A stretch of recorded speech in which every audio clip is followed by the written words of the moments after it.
Oh.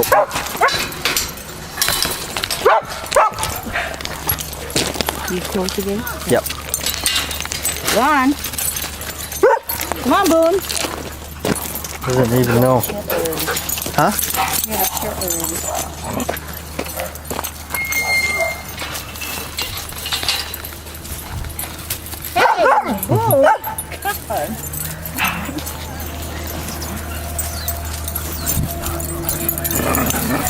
Hey, Boone.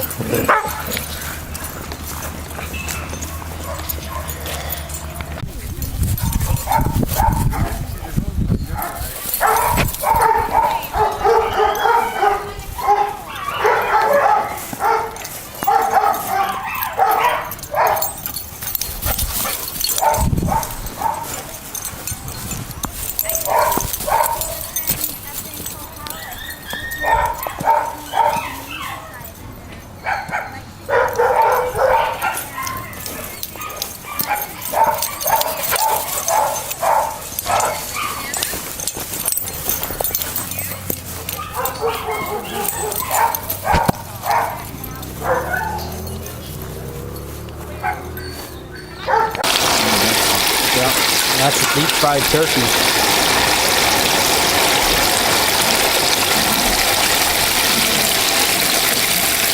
We're doing Thanksgiving early.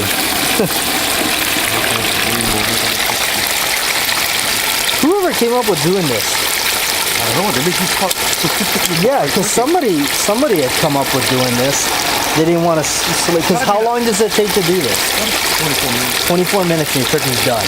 And it's It depends moist. on the size. Yeah. If you only got to 18 Roughly, pounds, okay, so roughly what, half an hour and you got a turkey for Thanksgiving. you don't spend it all the Right. 4 hours.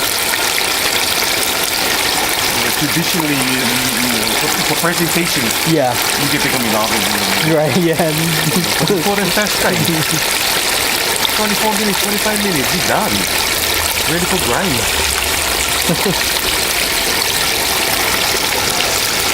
Playing by the oil.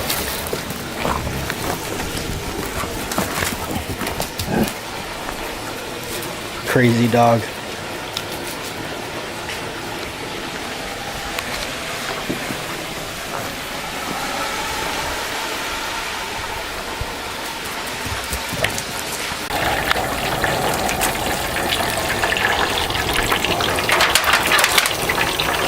Oh, it's got its own little stand.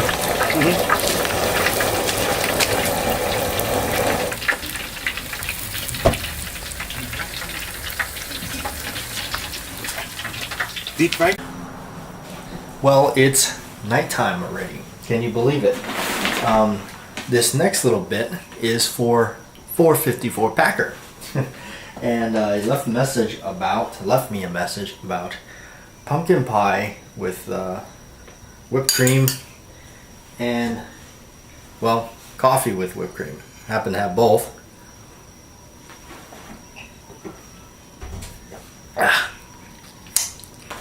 Well, a little something very interesting is I actually am not the biggest fan of pumpkin pie. Can you believe that?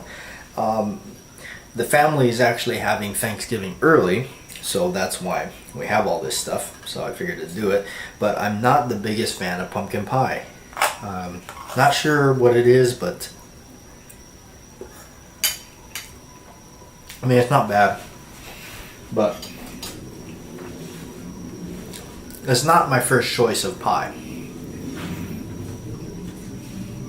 Have some more coffee. No sugar, just the whipping cream, I guess. That would make up for the sugar.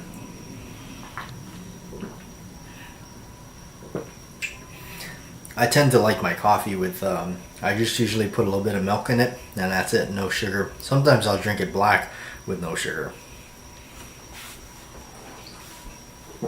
Anyway, well, there you go. That's for you, 454 Packer.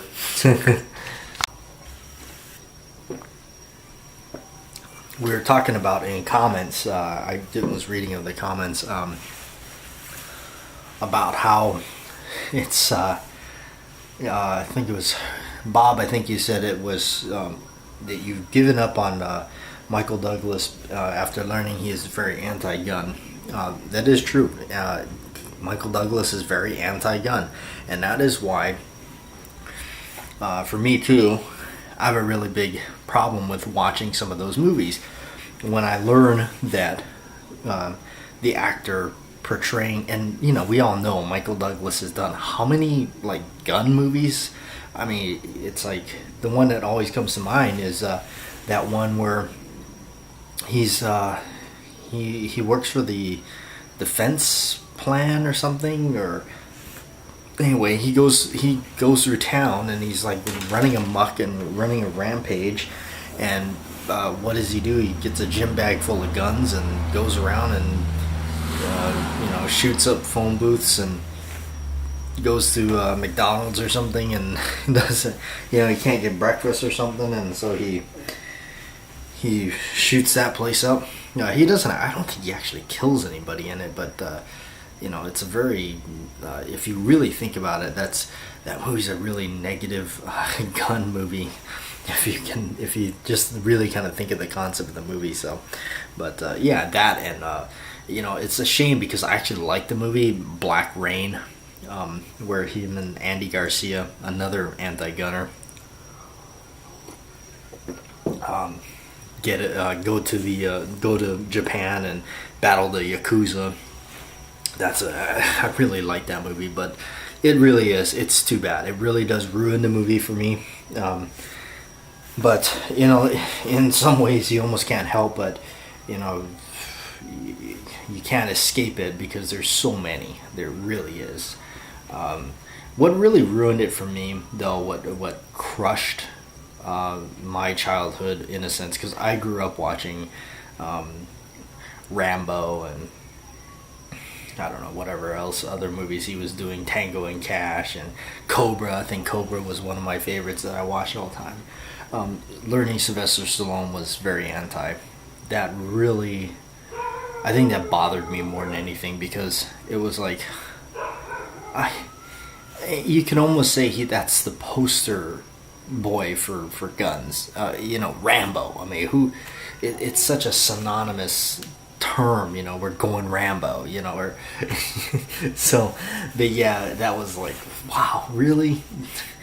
That one, and you know, the other one that really bothered me was, man, that was a long buzzer over there, what the heck. Liam Neeson. Liam Neeson really got to me because that really sucked, because I really liked Taken. The very first Taken, and the second one was alright. The third one was a little funky, but I thought they should have just left it at number one, really, just the first one. But that really destroyed that movie for me, because that was such a good movie. And for him to come out, and you know, the thing is, like, I don't really mind so much when an actor's like, you know, well, I don't care for guns, you know, but you know, that's it. Okay, fine, you know, but don't go out of your way and like do things like what Liam Neeson did, which is like just slam guns, like totally make all these like really horrible derogatory remarks about stuff, and it's like, oh, but that's it, you know, that's Hollywood for you. It's you know, you can't help but think, you know, their lives is just as fantasy as their movies. But on a good note, I heard Johnny Depp is very pro-gun, which is neat, because I like the movie Public Enemies. I think he did a really good job in that. That movie really, Public Enemies, made me like Johnny Depp a lot more, because that really showed two different sides of the coin with his acting. To do the pirate thing, and then to do this like serious like role portraying John Dillinger. And of course, I mean, who doesn't like a Tommy gun? Maybe tactical guys don't, but I love a Tommy gun. That thing is so cool. That's just me. I love cool old guns. I love historical guns. I just like, I can't get enough of that stuff. You know, lever action rifles. You know, it's like the one revolver that's really on my list that I really like is, I want a Schofield, the top break where it pops the shells up through the top, in .45 Colt, obviously. So But yeah, that's a cool gun. I think Cimarron makes or imports one. Wow. I love this cold weather at night, I really do. Wish it was colder. Wish it was colder. I really like the lights down there, the way it looks. I wish it would show up on video the way it does look, just standing out here and looking at it. But it's really neat. So much traffic going on, you know, even at night. There's so much stuff going on down there. And we live right above the airport, really. So that big cluster of lights right there, that's the airport. Sometimes you can see the tower flashing.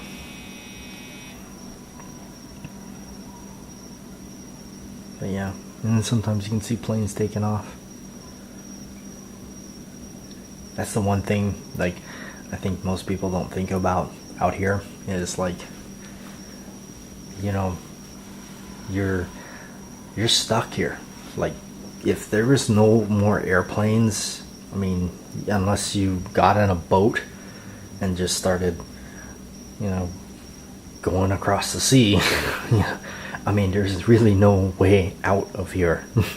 That's it. I mean, it's like boat or a plane, and I'm definitely not about to get on a boat and start trying to go miles and miles and miles and miles away, because yeah, I saw Jaws. Okay, the shark jumps on the boat and will eat you.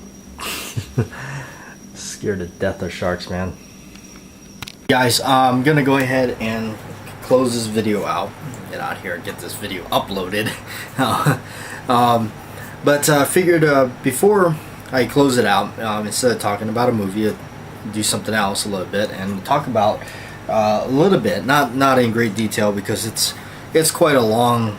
There's a lot of stories, a lot of crazy moments, a lot of stupid moments in my past with music. I actually, before I was into the guns and everything, well, I always was into guns, but before I really got into them, this is what I was really passionate about, was music.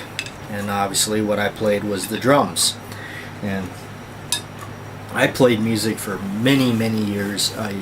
The original idea for starting a band, when both a friend of mine, we had just graduated 8th grade, going off to high school, and we were thinking about music. Started to have a really big impact in my life in 8th grade.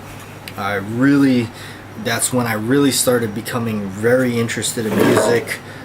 Music started to have like just more of an influence on me. Music has always been like my out, my like, you know, I guess some people meditate. I would go off and listen to the music of, you know, just the way I was feeling and whatnot. So yeah, it was kind of like my friend and I was like, yeah, you know, we should start this band. So we started looking around. He picked up a guitar. He started singing. I started like going, hey, maybe I could sing, you know. Yeah, right. But the hardest thing was we couldn't find a drummer.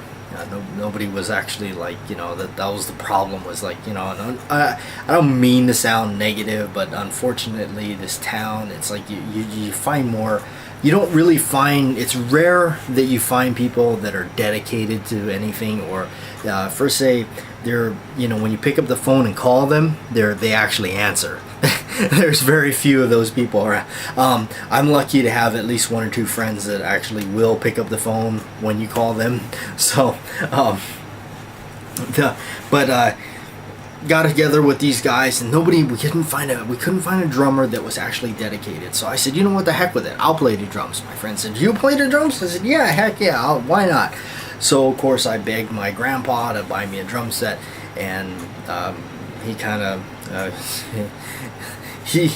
I guess you could say he made the decision that the family was like really against, like, don't buy him a drum set.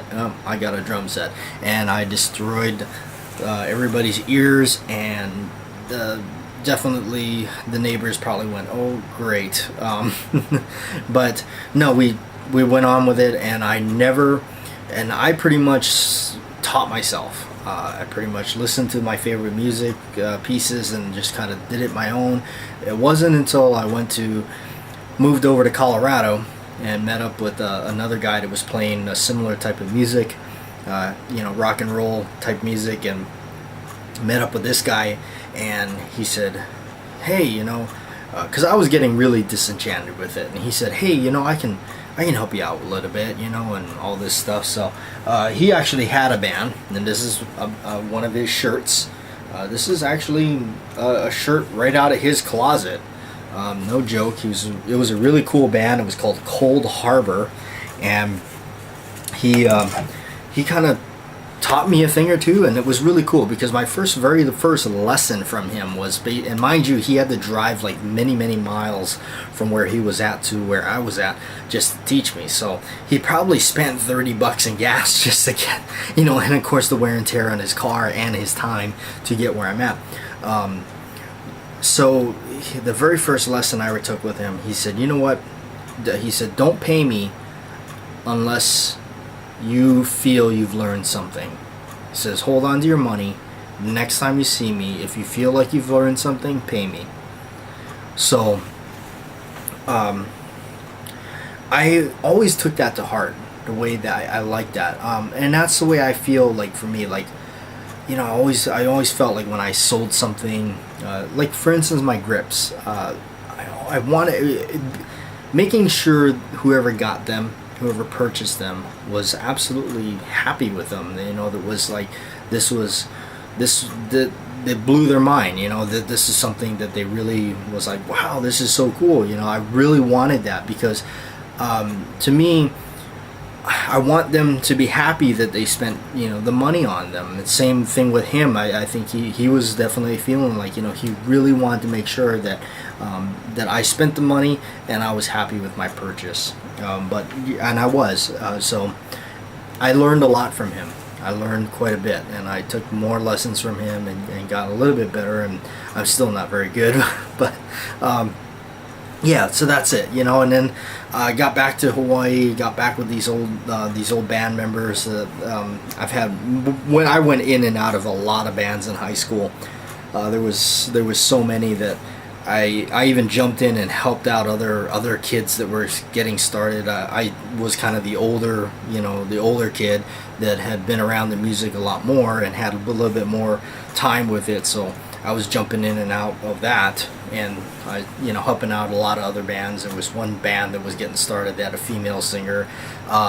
I probably went to go help them more because I liked her a lot. I'm sure my girlfriend at the time didn't like that, but I did like going and helping them because she was pretty good. She was definitely easy on the eyes. She could sing, so I was doing a lot of that, and there was so many good times, bad times, embarrassing moments.